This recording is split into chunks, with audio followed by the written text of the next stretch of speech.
Hello students, today in this lecture we will discuss various concepts of acids and bases. आज का हमारा topic है various concepts of acids and bases. तो बच्चों acids और basis को हम क्लासीफाई करते आ रहे हैं एंशिएंट टाइम से। एंशिएंट टाइम में हम किस तरीके से एसिड्स और बेसिस को क्लासीफाई करते थे on the basis of their test. तो आपने 10th क्लास में भी पढ़ा होगा कि एसिड्स जो होते हैं उनका कैसा टेस्ट होता है। Acids are sour in taste and bases are bitter in taste. Bases का टेस्ट कड़वा होता है, एसिड्स का टेस्ट जो होता है वो खट्टा होता है। तो ऐसे बहुत सारे एसिड्स मिल जाते हैं हमें जो खाने पीने की चीज़ों के अंदर प्रेजेंट होते हैं। सिट्रिक एसिड हो गया, मैलिक एसिड हो गया, टार्टरिक एसिड हो गया, ऑक्सैलिक एसिड हो गया। ये सारे एसिड्स हैं जो खाने पीने की चीज़ों में प्रेजेंट होते हैं और ज़्यादातर वो चीज़ें कैसी पाई जाती हैं, खट्टी पाई जाती हैं। इसी तरीके से बेसिस जो होते हैं वो भी जिस भी फूड आइटम में प्रेजेंट होंगे वो फूड आइटम हमें कैसा मिलेगा, टेस्ट के अंदर कड़वा मिलेगा। लेकिन जैसे जैसे टाइम निकलता गया और हमें ज़्यादा केमिकल्स के बारे में पता चलता गया तो हमारे लिए हर एक केमिकल को टेस्ट करना डिफिकल्ट हो गया, क्योंकि बहुत सारे ऐसे केमिकल्स होते हैं जो हमारे लिए हार्मफुल होते हैं, जिनको हम टेस्ट नहीं कर सकते, जिनको अगर आप टेस्ट करोगे तो हो सकता है कि आपको कोई मेडिकल प्रॉब्लम हो जाए। तो इस वजह से जैसे जैसे टाइम निकलता गया और हमें ज़्यादा केमिकल्स की नॉलेज होती गई, टेस्ट करना हमारे लिए डेंजरस साबित होने लगा। तो अब हमें एक नया तरीका चाहिए था, एक नया मेथड चाहिए था जिससे हम पहचान सके कि एसिड क्या होगा और बेस क्या होगा। तो काफी टाइम बाद आर्हीनियस एक कंसेप्ट इंट्रोड्यूस करते हैं एसिड और बेस को डिफाइन करने के लिए। तो आज हम शुरुआत करने वाले हैं आर्हीनियस कंसेप्ट से। तो ये साइंटिस्ट थे, इन्होंने ये बोला कि एसिड आप उस केमिकल सब्सटेंस को कह सकते हो जो केमिकल सब्सटेंस पानी में डिसॉल्व करने के बाद, तो सपोज एक बीकर के अंदर हमने पानी ले लिया और हमने जो भी केमिकल सब्सटेंस है जिसको हमें चेक करना है कि ये एसिड है या बेस है, तो ये जो केमिकल सब्सटेंस है इसको हम पानी में डिसॉल्व करेंगे। जब हम पानी में किसी चीज़ को डिसॉल्व करते हैं तो इसका मतलब हम क्या बना रहे होते हैं, एक्वस सॉल्यूशन बना रहे होते हैं। तो हम ये कह सकते हैं कि जब भी हम किसी सब्सटेंस की एक्वस सॉल्यूशन बनाते हैं तो एक्वस सॉल्यूशन के अंदर अगर वो chemical substance H+ ions produce करता है तो आप इस केमिकल सब्सटेंस को एसिड कह सकते हो। ये डेफिनेशन दी आर्हीनियस ने एसिड की। तो एसिड की डेफिनेशन क्या हो गई, according to this concept, any chemical substance which when dissolved in water या in its aqueous solution it produces H+ ion, then it is called an acid. तो डेफिनेशन लिख देते हैं यहां पर, the chemical substance which produce H+ ions in their aqueous solution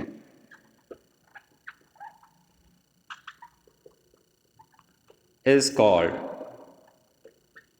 acid। तो ऐसे chemical substance को हम क्या कहते हैं, एसिड कहते हैं, according to the definition given by Arrhenius. Example देखो इसके, HCl हो गया, HCl को पानी में डालते हैं या फिर एक्वस सॉल्यूशन लिख लो यहाँ पर AQ, तो ये क्या बनाएगा, H+ aqueous and Cl- aqueous. तो H+ बना मतलब H+ आयन प्रोड्यूस हो रहे हैं सॉल्यूशन के अंदर, मतलब ये क्या हो गया, दिस इज एन एसिड। इसी तरीके से सल्फ्यूरिक एसिड को पानी में डालते हैं, एसिटिक एसिड को पानी में डालते हैं, फॉर्मिक एसिड को पानी में डालते हैं। तो ये सारे एसिड्स जो है वो H+ आयंस प्रोड्यूस करते हैं जब इनको एक्वस सॉल्यूशन बनाने के लिए यूज किया जाता है तब। तो ये सारे के सारे एग्जाम्पल हो जाते हैं आर्हीनियस एसिड के। तो ये डेफिनेशन दी गई अबाउट एसिड।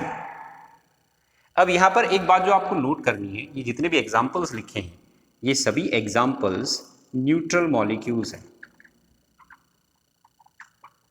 तो आर्हीनियस कंसेप्ट उन केमिकल सब्सटेंसेस को जिनके अंदर हाइड्रोजन प्रेजेंट है और जो न्यूट्रल मॉलिक्यूल्स हैं और जो सॉल्यूशन के अंदर H+ प्रोड्यूस कर सकते हैं, उन्हीं को एसिड क्लासिफाई करता है।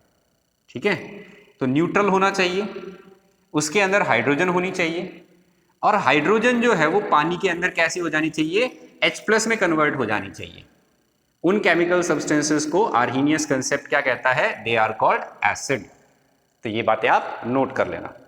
आर्हीनियस कंसेप्ट न्यूट्रल मॉलिक्यूल्स को क्लासिफाई करता है इनटू एसिड्स एंड बेसिस। तो ये डेफिनेशन तो एसिड की हो गई। अब आर्हीनियस बेस जो है उसको कैसे डिफाइन करेंगे हम, तो इसी तरीके से हम बेस को भी डिफाइन करते हैं। जो भी केमिकल सब्सटेंस है जिसको तुम्हें चेक करना है कि ये एसिड है या बेस है, उसको आप पानी के अंदर जो है वो डिसॉल्व करो, मतलब उसका एक्वस सॉल्यूशन बनाओ, और अपने एक्वस सॉल्यूशन में अगर वो OH- आयंस प्रोड्यूस करता है तो वो क्या कहलाएगा, तो ये कहलाएगा ब्रॉन्स्टेड बेस। ये डेफिनेशन दी गई बेस की। तो यहां हम डेफिनेशन लिख लेते हैं, the chemical substance which gives OH- ions in their aqueous solution are called base। तो ये डेफिनेशन हो गई आर्हीनियस बेस की। Example NaOH। अब NaOH को हम पानी में डिसॉल्व करते हैं तो ये क्या बनाता है, Na+ aqueous plus OH- aqueous. तो OH- प्रोड्यूस हुआ, मतलब ये क्या हो गया, बेस। ऐसे ही KOH, NH4OH, MgOH whole twice, ये सारे के सारे क्या हैं, these are all Arrhenius base. अब जैसे एसिड के अंदर इन्होंने न्यूट्रल मॉलिक्यूल्स को स्टडी किया था, इसी तरीके से जो बेसिस इन्होंने स्टडी किए वो सारे के सारे क्या थे, न्यूट्रल मॉलिक्यूल्स। तो आर्हीनियस कंसेप्ट क्लासिफाई कर देता है केमिकल सब्सटेंसेस को दो कैटेगरीज में, एसिड्स या बेसिस। एसिड उनको बोला जाएगा जो केमिकल सब्सटेंस पानी के अंदर डिसॉल्व करने के बाद H+ आयन प्रोड्यूस करता है, और बेस उस केमिकल सब्सटेंस को बोला जाएगा जो केमिकल सब्सटेंस पानी में डिसॉल्व करने के बाद OH- आयंस प्रोड्यूस करता है। They are called Arrhenius acids and bases. अब जैसे जैसे टाइम निकलता गया हमें और केमिकल्स के बारे में नॉलेज जो है वो होने लगी। अब और केमिकल्स के बारे में नॉलेज होने लगी तो कई ऐसे हमें मॉलिक्यूल्स या आयंस के बारे में पता चला जो आर्हीनियस कंसेप्ट की डेफिनेशन में फिट नहीं बैठते, लेकिन उसके बाद भी उनका एसिडिक या बेसिक बिहेवियर देखने को मिलता है। तो जब ऐसे केमिकल सब्सटेंसेस आपको पता चलने लगे जो आर्हीनियस कंसेप्ट के अकॉर्डिंग क्लासिफाई नहीं किए जा सकते, उनको आप आर्हीनियस कंसेप्ट लगा के ये नहीं कह सकते कि वो एसिड है या बेस है, लेकिन उसके बाद भी उनका एसिडिक या बेसिक बिहेवियर हमें देखने को मिल रहा है, तो इसका ये मतलब हुआ कि अब हमें और रिक्वायरमेंट है इस डेफिनेशन में कुछ इंप्रूवमेंट करने की। इस डेफिनेशन के अंदर कुछ और ऐड करना पड़ेगा या डिलीट करना पड़ेगा, और एक जनरल मेथड हमें फिर से बनाना पड़ेगा ताकि हम सभी केमिकल सब्सटेंसेस को, चाहे वो आर्हीनियस कंसेप्ट के अकॉर्डिंग क्लासिफाई हो रहा हो या उसके अकॉर्डिंग क्लासिफाई नहीं हो रहा हो, उन सभी एसिड्स को, उन सभी केमिकल्स को हम क्लासिफाई कर पाए। तो अब दो साइंटिस्ट आते हैं, इनको बोलते हैं ब्रॉन्स्टेड और लॉरी। ये दोनों एक नए तरीके से एसिड्स और बेसिस को क्लासिफाई करने के लिए एक नई डेफिनेशन देते हैं। इनकी डेफिनेशन क्या थी, इनकी डेफिनेशन ये है कि आपके पास दो केमिकल सब्सटेंसेस हैं या दो सॉल्यूशंस हैं, दो अलग अलग केमिकल सब्सटेंसेस की। जब इन सॉल्यूशंस को आप मिक्स करते हो या इन केमिकल सब्सटेंसेस को आपस में मिक्स करते हो, मिक्स करने के बाद ए जो है, सपोज इसके साथ पहले हाइड्रोजन लगी हुई है, ठीक है, तो ए के साथ हाइड्रोजन लगी हुई है, मिक्स करने के बाद ए अपनी हाइड्रोजन जो है वो बी को दे देता है। तो यहां पर इसको आप बोलोगे कि दिस इज एसिड, क्योंकि इसने H+ डोनेट किया, और B- जो है ये यहां पर काम कर रहा है एक बेस का। ये क्या कर रहा है, ये एक्सेप्ट कर रहा है H+ को।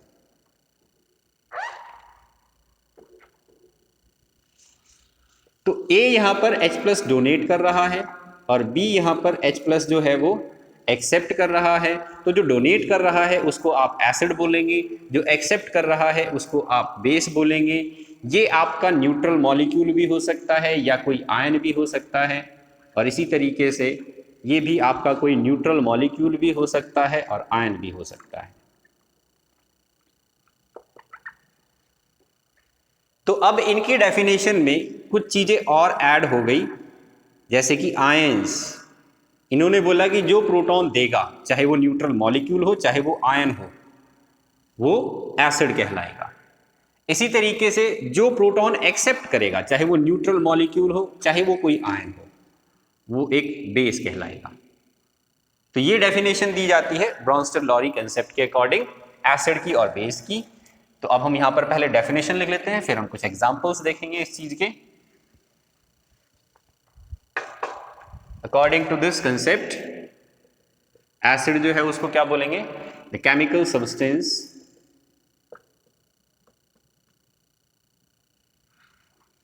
which when mixed with another substance donate H+ ions is called acid। इसी तरीके से बेस की definition, chemical substance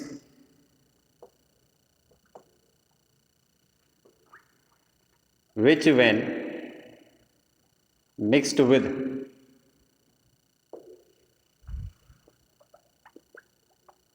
another substance except H+ ions is called base। तो ऐसे केमिकल सब्सटेंस को बोला जाएगा बेस। एग्जाम्पल देखते हैं। सबसे पहला एग्जाम्पल, HCl को हमने पानी के अंदर मिक्स किया, तो HCl पानी के अंदर डिसोसिएट हो जाएगा और ये क्या प्रोड्यूस करेगा? H+। उस H+ को कौन एक्सेप्ट कर लेता है? वाटर। और हम इसको इस तरीके से लिख सकते हैं। अब HCl जो है वो किस में कन्वर्ट हो गया? Cl- में। मतलब इसने क्या किया? इसने डोनेट किया H+, और उसी H+ को कौन एक्सेप्ट कर रहा है यहां पर? H2O। तो ये हाइड्रोनियम आयन है। तो H+ एक्वस को मैं क्या लिख सकता हूं? H+ एक्वस को मैं H3O+ भी लिख सकता हूं। तो according to this reaction, water is accepting a proton from HCl। तो इसका मतलब यहां पर ये क्या काम कर रहा है? ये काम कर रहा है एक बेस का। It is accepting H+ ion, तो ये हो गया बेस। दूसरी तरफ HCl जो डोनेट कर रहा है H+ आयन, ये हो गया एसिड। तो जब भी आप दो चीजों को मिक्स कर रहे हैं, उनमें से एक सब्सटेंस प्रोटॉन देगा तो दूसरा उस प्रोटॉन को एक्सेप्ट कर लेगा। एक्सेप्ट कर लेगा वो कहलाएगा ब्रॉन्स्टेड बेस, जो डोनेट कर रहा है वो कहलाएगा ब्रॉन्स्टेड एसिड। एक और एग्जांपल देखते हैं इसी तरीके से।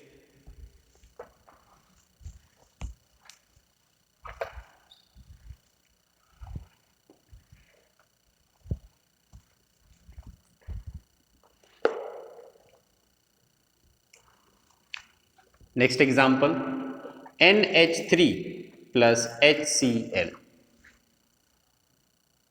अब देखो बच्चों, यहां पर NH3 जो है ये कन्वर्ट हो जाता है NH4+ में, और HCl जो है ये टूट जाएगा Cl- में। तो ये रिएक्शन हुई। अब इस रिएक्शन से हमें क्या पता चल रहा है? अमोनिया ने एक प्रोटॉन एक्सेप्ट कर लिया। जो प्रोटॉन एक्सेप्ट करता है उसको क्या बोलते हैं? That is called base. और HCl किस में कन्वर्ट हो गया? Cl- में। मतलब ये डोनेट कर रहा है H+, और जो H+ डोनेट करता है उसको क्या बोलते हैं? एसिड। तो ब्रॉन्स्टेड कंसेप्ट के अकॉर्डिंग ये एसिड हो गया और ये बेस हो गया। अब इसको आप कंपेयर करो आर्हीनियस कंसेप्ट से। आर्हीनियस में हमने क्या पढ़ा था? जो OH- डोनेट करता है उसको हम बेस बोलते हैं, लेकिन क्या इस मॉलिक्यूल के अंदर OH- है? नहीं है। तो इसका मतलब ये केमिकल सब्सटेंस आर्हीनियस कंसेप्ट के अकॉर्डिंग हम ये नहीं बता पाएंगे कि ये बेसिक होगा नेचर में या एसिडिक होगा। लेकिन हम ब्रोंस्टेड-डेलॉरी कंसेप्ट जब अप्लाई कर रहे हैं तो हमें ये यहाँ पर ये इस रिएक्शन में पता चल रहा है कि ये केमिकल सब्सटेंस प्रोटॉन एक्सेप्ट करता है, इसका मतलब ये एक बेस का काम करता है। तो ये मॉलिक्यूल आर्हीनियस कंसेप्ट के अकॉर्डिंग आप क्लासिफाई नहीं कर पाओगे, लेकिन ब्रोंस्टेड-डेलॉरी कंसेप्ट के अकॉर्डिंग आप इसको इजीली क्लासिफाई कर सकते हो इस रिएक्शन का यूज करके। ऐसे ही एक और रिएक्शन भी देखते हैं जिसमें आर्हीनियस कंसेप्ट अप्लाई नहीं होता लेकिन ब्रोंस्टेड-डेलॉरी कंसेप्ट अप्लाई हो जाता है। नेक्स्ट एग्जांपल है, पानी के अंदर हमने कोई कार्बोनेट सॉल्ट डिसॉल्व कर दिया। तो कार्बोनेट सॉल्ट क्या करते हैं, CO3 2- प्रोड्यूस करते हैं। अब देखो यहां पर वाटर जो है वो जब कार्बोनेट सॉल्ट तुम डिसॉल्व करते हो पानी के अंदर तो पूरी सॉल्यूशन बेसिक बन जाती है। अब इस सॉल्यूशन को बेसिक बनने का कारण अगर कोई तुमसे पूछे तो कैसे एक्सप्लेन करोगे? तो ये रिएक्शन जो है ये आप लिख के ये बता सकते हो कि ये सॉल्यूशन बेसिक कैसे होगी। जब भी हम कोई कार्बोनेट का सॉल्ट डिसॉल्व करते हैं पानी के अंदर तो पानी क्या करता है, यहां पर H+ डोनर बन जाता है। इस रिएक्शन में ये चीज आप देखिए, 2 हाइड्रोजन थे, 1 ऑक्सीजन था, लेकिन अब 1 ऑक्सीजन 1 हाइड्रोजन बचा है, मतलब 1 हाइड्रोजन इसने क्या कर दिया, डोनेट कर दिया। और वो किसकी फॉर्म में डोनेट किया है, H+ की फॉर्म में। तो वाटर इस रिएक्शन में किसका काम कर रहा है, वाटर इस रिएक्शन में काम कर रहा है एसिड का,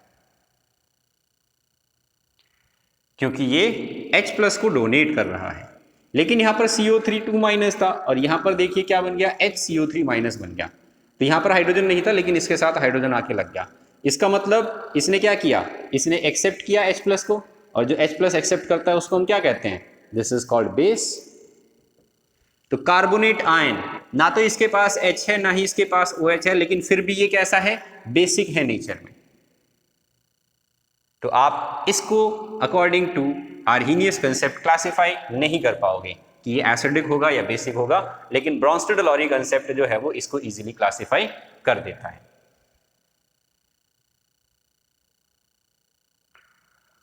ऐसे ही एक और एग्जांपल, वाटर के अंदर हमने अमोनिया गैस को पास कराया NH3 को, तो क्या होगा, तो देखो बच्चों यहां पर वाटर जो है ये कन्वर्ट हो जाएगा OH- में और अमोनिया कन्वर्ट हो जाएगा NH4+ में। तो NH4+ और OH-। अब इस रिएक्शन के अकॉर्डिंग वाटर क्या कर रहा है, यहां पर वाटर काम कर रहा है H+ डोनेट करने का। तो इसने H+ को डोनेट किया और उस H+ को एक्सेप्ट कौन कर रहा है, उस H+ को एक्सेप्ट कर रहा है NH3। तो इसका मतलब ये एक्सेप्ट कर रहा है तो ये हो गया बेस, ये डोनेट कर रहा है तो ये हो गया एसिड। तो ये तरीका है जिससे हम इस रिएक्शन को भी इजीली क्लासिफाई कर सकते हैं कि इसमें पानी जो है वो एसिड का काम कर रहा है और अमोनिया एक बेस का काम कर रहा है। तो इन सभी केमिकल्स को जिनमें H या OH डोनेट करने की टेंडेंसी नहीं होती लेकिन उसके बाद भी इनका बेसिक नेचर हमें देखने को मिल रहा है, they are called Bronsted acids और बेसिस। तो ये तरीका जो है वो ज्यादा केमिकल्स को क्लासिफाई कर सकता है as compare to Arrhenius concept of acid and base. तो अब यहां पर हम एक जनरल स्टेटमेंट लिख सकते हैं कि आर्हीनियस कंसेप्ट तो सिर्फ न्यूट्रल मॉलिक्यूल्स को ही क्लासिफाई कर पाता है, लेकिन ब्रोंस्टेड-डेलॉरी कंसेप्ट न्यूट्रल मॉलिक्यूल्स को भी क्लासिफाई कर देता है और आयंस को भी क्लासिफाई कर देता है। Arrhenius concept classify only neutral molecules as acids and bases, but Bronsted concept classify both neutral molecules and ions as acids and bases। तो ये डिफरेंस है बच्चों, इसको ध्यान रखना। अब इसके बाद में ये जो ब्रोंस्टेड-डेलॉरी कंसेप्ट अभी हमने पढ़ा, ये हमें एक और कंसेप्ट समझाता है ये कंसेप्ट कहलाता है कॉन्जुगेट एसिड बेस पेयर।